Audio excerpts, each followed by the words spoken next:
찬송가 519장 부르시면서 오늘 아침 새벽 기도회 시작하겠습니다.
은혜로우신 아버지 하나님 감사합니다. 오늘 하루 우리의 삶을 살아가면서 우리 속에 있는 악한 것들이 남을 비판하고 남을 정죄할 때에 오늘 주시는 말씀을 통해서 우리 자신을 다시 한번 되돌아보게 하시고 하나님의 그 구원의 은혜를 우리가 다시 한번 되게 하여 주옵소서. 우리 입술을 통해서 하나님의 그 사랑을 전파하는 성도 되게 하여 주옵소서. 예수님 이름으로 감사기도 드립니다. 오늘 말씀은 욥기 20장 12절에서 9절 말씀을 읽도록 하겠습니다.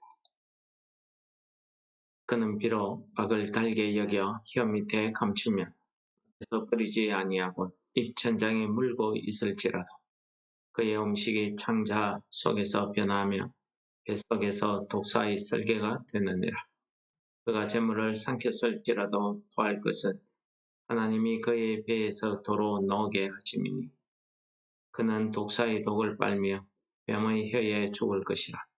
그는 강 곧 꿀과 엉긴 젖이 흐르는 강을 보지 못할 것이고 수고하여 얻은 것을 삼키지 못하고 돌려주며 매매하여 얻은 재물로 즐거움을 삼지 못하리니 이는 그가 가난한 자를 학대하고 버렸으며 자기가 세우지 아니한 집을 빼앗았음이니라. 그는 마음의 평안을 알지 못하나니 그가 기뻐하는 것을 하나도 보존하지 못하겠고 남기는 것이 없이 모두 먹으리니 그런즉 그 행복이 오래가지 못할 것이라. 풍족할 때에도 괴로움이 이르리니 모든 재난을 주는 자의 손이 그에게 임하리라. 그가 배를 불리려 할 때에 하나님이 맹렬한 진노를 내리시니 음식을 먹을 때에 그의 위에 비같이 쏟으시리라. 그가 철 병기를 피할 때에는 놋 화살을 쏘아 꿰뚫을 것이요 몸에서 그의 화살을 빼낸 적 번쩍번쩍하는 촉이 그의 설계에서 나오고 큰 두려움이 그에게 닥치느니라. 큰 어둠이 그를 위하여 예비되어 있고 사람이 피우지 않은 불이 그를 멸하며 그 장막에 남은 것을 해치리라.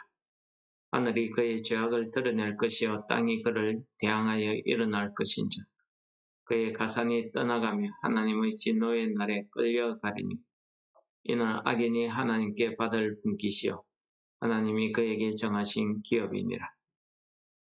아멘. 계속되어지는 소발의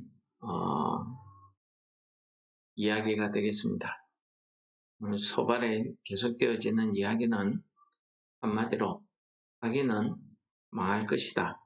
악인은 평안을 누리지 못한다. 악인이 재앙을 피하면 그 뒤에 두려움이 찾아올 것이다. 등등의 내용으로 악인이 하나님께 받게 되는 그 결과, 삶의 모습을 계속해서 이야기합니다. 다시 말해서 이 소발은 악인이 평안하게 살 수 없는 그런 상황을 이야기합니다. 언제나 괴로움 속에 있을 것이고 자기 욕심을 따라 살기 때문에 아무리 자기의 그 악을 숨기려 해도 결국은 그의 악이 다 드러난다는 거죠. 그의 이 악은 하나님의 그 심판을 피하면 피할수록 더 많은, 더 큰 벌로 그에게 다가올 것을 이야기합니다. 악인에게는 하늘이 그의 죄악을 드러내며 땅이 일어나서 그를 친다고 합니다.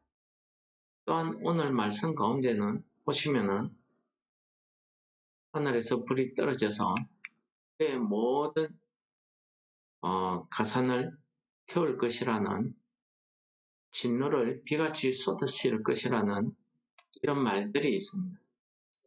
이런 말들은 아마도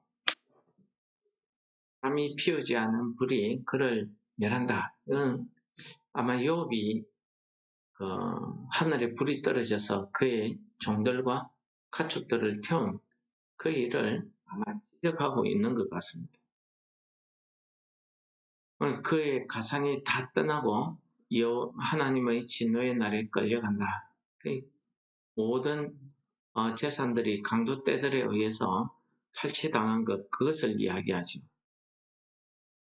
이것이 하나님께 받을 악인의 분깃이다 하는 것을 이야기합니다.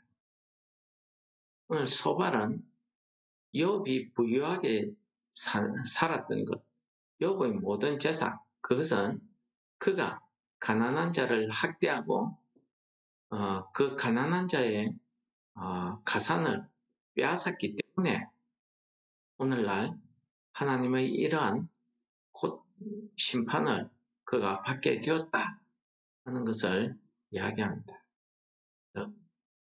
소발은 평소에도 부유하게 사는 욥에 대해서 그렇게 부러움을 시기하는 눈으로 이렇게 바라보았던 것 아닌가 생각될 정도로 오늘 그는 맹렬한 비난을 퍼붓고 있습니다. 욥은 자기가 수고하지 않은 것으로 재물을 빼앗고 남의 그 가산을 가난한 자를 해서 빼앗아서 자기 배를 불리는 이런 일을 했기 때문에 하늘에서 불이 내리고 도적대들이 덮쳐서 모든 재산을 빼앗아가는 오늘 이 결과를 가져왔다. 한마디로 그런 말을 하고 있습니다. 이 소발의 오늘 이야기 가운데 참 욥을 향한 그런 사랑을 우리가 전혀 찾아볼 수가 없다는 것을 알 수 있습니다. 이 소발은 19장에서 욥이 나를 불쌍히 여겨달라. 내가 당하는 것은 하나님께서 나를 치시기 때문이지 내가 죄를 지은 것이 아니다. 는 이런 나를 불쌍히 여겨달라는 그런 친구의 호소, 그 고통을 외면하고 있는 것으로 우리가 보여집니다. 이 소발의 말이 틀렸다는 게 아닙니다. 그 당시에 아니 오늘날 우리가 살아가는 이 세대에도 변치 않는 진리처럼 하나님께서는 이 악인을 멸하실 것을 우리는 다 믿고 알고 있습니다. 그러나 이런 일반적인 진리를 가지고 모든 사람들에게 다 경우에 대입을 하게 되면은 우리가 오류를 피할 수가 없습니다. 소발의 말대로 하자면은 십자가에 달린 예수님 악인입니다. 이세벨에게 쫓겨가는 그 엘리야, 그는 악한 짓을 했기 때문에 순교당한 모든 사도들이 또 우리 믿음의 선배들이 다 악인이다. 이렇게 이야기할 수밖에 없다는 것입니다. 그러므로 우리는 외형적으로 드러나는 그것을 가지고 남을 판단해서는 안 된다는 것입니다. 로마서 2장 1절은 이렇게 이야기합니다. 그러므로 남을 판단하는 사람아, 누구를 막론하고 내가 핑계하지 못할 것은 남을 판단하는 것으로 내가 너를 정죄함이니 판단하는 내가 같은 일을 행함이니라. 그렇습니다. 우리는 하나님 앞에서 누가 어렵고 누가 악인이고 이런 판단을 우리가 할 수가 없습니다. 우리는 다 같은 일을 행하는 사람들이기 때문입니다. 다 하나님 앞에 죄인이기 때문입니다. 심판주 예수 그리스도가 이 땅에 오시면은 악인과 선인을 구별할 것입니다. 그때에는 모든 것이 밝히 드러날 것입니다. 그러나 그 전까지는 우리는 남을 판단해서 안 된다는 사실을 성경이 누차 이야기하고 있습니다. 우리는 하나님의 자녀라고 하면서 사랑이신 그 하나님을 닮아가지 못함에 오늘 소발과 같은 우리의 모습을 발견하게 되는 것입니다. 이 소발이 사랑의 하나님을 알았다고 하면은 그는 욥을 위해서 위로하지 이렇게 비난하지 않았을 것입니다. 평소에도 욥이 잘 사는 것을 보고 그가 기뻐하지 질투하지 않았을 겁니다. 그러나 이 소발의 신앙, 그의 신념 가운데는 하나님은 심판하시는 하나님, 하나님 앞에 죄지으면 벌받고 착한 일을 해야 우리가 하나님 앞에 구원받는다. 이런 그의 생각이 아예 굳어져 있는 것 같습니다. 여러분, 우리는 남을 판단할 자격이나 권한이 우리에게 주어져 있지 않습니다. 왜요? 우리도 하나님의 심판대 앞에 서기 때문입니다. 심지어 예수님께서도 요한복음 8장에 보시면은 가늠하다가 현장에 잡혀온 여인에 대해서 이렇게 이야기하십니다. 그 여인을 돌로 치자고 주장하는 그 군중을 향해서는 너희 중에 죄 없는 자가 먼저 돌로 치라 하시고, 또 잡혀온 그 여인에게는 이렇게 이야기하십니다. 나도 너를 정죄하지 아니하노니 가서 다시는 죄를 범하지 말라 라고 말씀하십니다. 그 시대에 이러한 예수님의 모습을 비판하고 율법으로 자기들이 율법을 잘 지켜 행한다고 하는 그 바리새인과 서기관들을 향해서는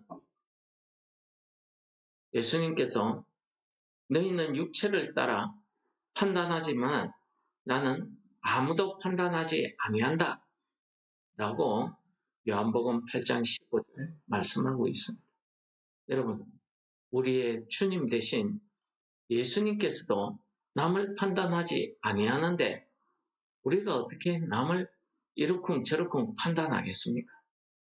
우리가 할 수 있는 것은 하나님의 자녀로서 하나님의 그 사랑을 우리 가슴에 품고 오늘도 고통당하는 자를 위해서 같이 위로하고 같이 슬퍼해 주는 것입니다. 즐거워하는 자를 위해서 같이 기뻐해 주는 것입니다. 이것이 우리가 할 일입니다. 우리가 하나님의 자녀들로서 할 수 있는 것입니다. 그러므로 오늘 말씀을 통해서 주님께서는 우리에게 아무도 판단하지 말라는 그런 말씀을 우리에게 하시는 것 아니겠습니까?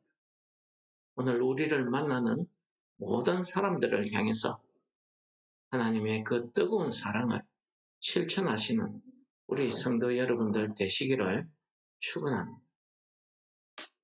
말씀을 묵상하시면서 같이 기도하시겠습니다.